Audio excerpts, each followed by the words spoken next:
My name's Akke, I'm from the Netherlands and I'm 17 years old. Peace to me means having no conflict and people feeling safe wherever they are. Like not having to worry about big issues in their life. I don't think I know enough about the conflict.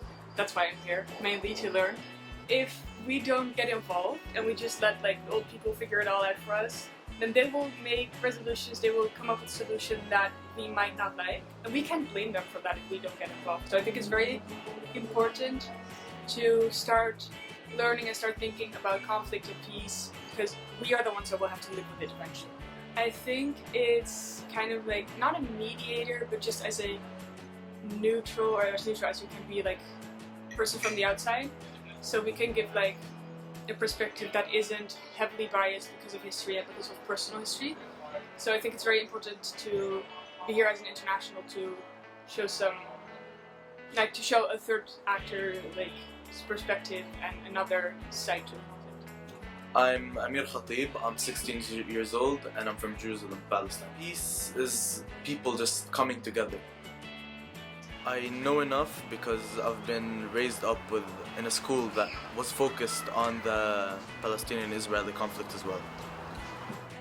And I was raised up in that school and I came here just to get a bit more expansion on that topic.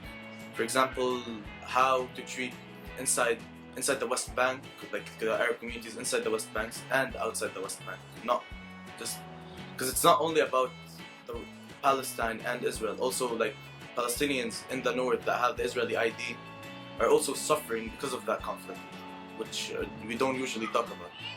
I think it didn't change. I think I still go with the solution, but I think some of the things that should happen to reach the peace are different because I came here. It would be like taking land away from people, because my family has personally suffered from this. I want to state my point and I want to hear other people, like others people's points, because their points may change my mind for certain stuff. So my name is Mayalie, I'm French, I'm 16 years old and yeah, I'm also half Israeli. I think it's reaching an understanding between two or more parties. So it's when people come to understand each other and to tolerate each other. I definitely have a bias. I mean, like it doesn't really come from my French nationality, but more about the fact that I'm half Israeli.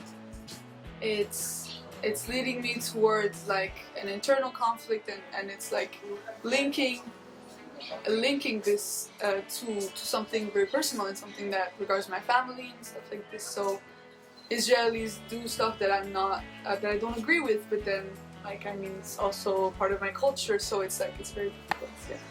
The problem doesn't come from our cultural differences. I think it comes from the fact that some people in both sides can't really put those, like, can't understand the other people's perspectives, and that's where the problem comes. Yeah, I'm really excited for this peace simulation because I know that I'm gonna learn a lot of stuff.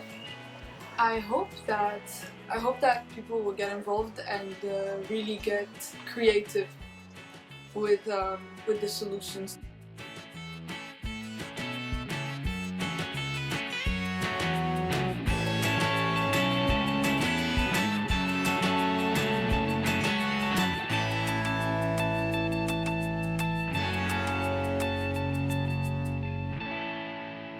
So, welcome everyone to the closing ceremony of the peace simulation. Okay, now I will give the word to Tilly. Thank you. Hello everyone. Great day, great week. Congratulations. I don't want to take too much of your time, so I want to go straight to Barry.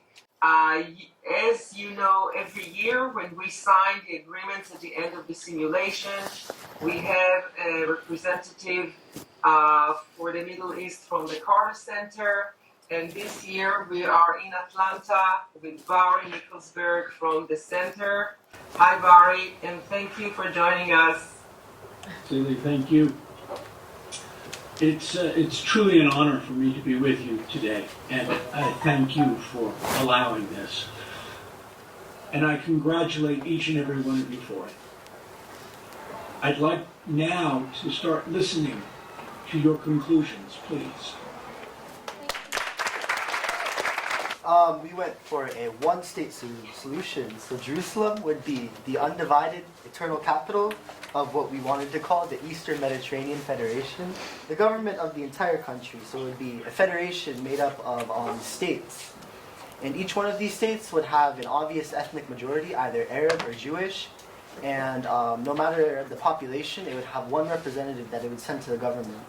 One of Israel's major points for attacks on Gaza were like the threat of Hamas and all the civilian infrastructure. So we decided to have an investigation that's carried out by an international body to determine the existence of factual evidence. We demand for the Israeli military to have a list of criteria in which military advancements can be carried out. All of this is under condition that, that Hamas will not attack him, like basically bomb Israel.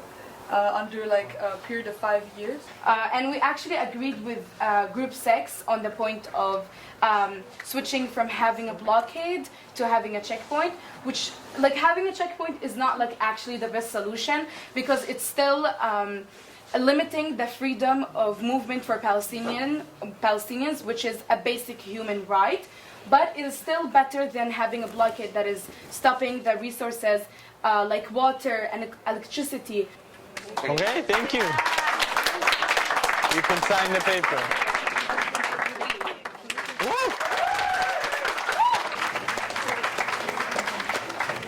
Thank you. Another round of applause. You have tackled issues that have boggled people's minds for all time. As a generation, you now have that opportunity to realize that until you and your friends and your families are absolutely convinced that peace is the only solution, I think it rests in your hands far more than it does in any of the current leaders. And I would hope that you, as you go forward, that you carry this vision with you and share it with others as to what's possible. Because right now so many think things are impossible. If there is trust, there can be peace. And until there's trust, there can be no peace. And you've discovered that. And you've worked through it in remarkable ways. The solutions you have come up with would suggest you've been working on these for years, not hours. You've done an incredible job. You've done yourselves proud, and I just hope you can look back on today in 20 years and realize that perhaps today was the start of that journey toward peace. Wrap up my part of this. I would very much like to have this signed document so I too could sign it as a witness and make sure it gets back in your hands promptly.